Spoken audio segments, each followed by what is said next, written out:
hands, possibly, to change the direction of history right now and to avert the potential loss of life and an escalation of conflict.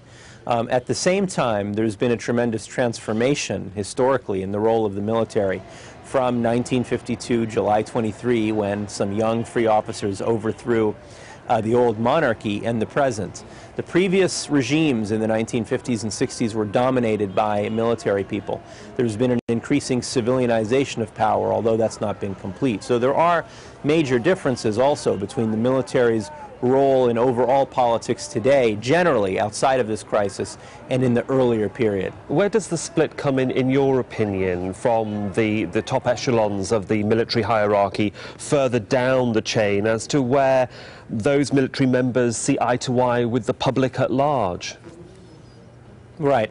I think there's no question that if you talk to many in the officer corps, even up to a relatively high level, even up to the level of general or slightly below that, you'll find that many of them are still very much organically tied to the middle of Egyptian society. Of course, they have benefits and perks from being in the military, whether that means resorts on the Red Sea coast that they can frequent, or hotels for them, or subsidized apartments and so on. But they are not like the highest elements of the ruling National Democratic Party that were really kind of separated from Egypt. So I think the split would have to be the very top elements in the military, those who are in the command and control room with Mr. Mubarak engaging in their war against the Egyptian people for the last 2 weeks, and the vast majority of the officer corps who benefits from the role of the military in society, but I think who could also very well do without Mr. Mubarak in power. There were very mixed messages on Thursday about the position of the president, and it seemed perhaps that the military were taken off guard or were misfooted in some way as to which way this statement from the president was going to go.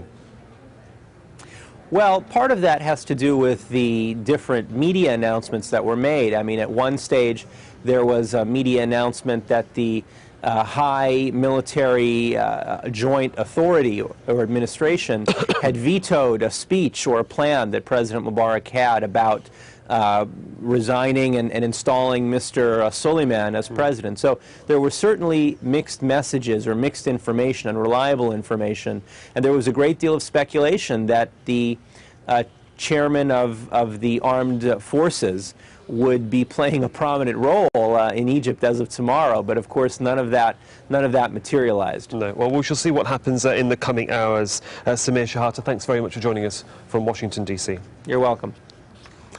Well, in Cairo, hundreds of people have attended the funeral of one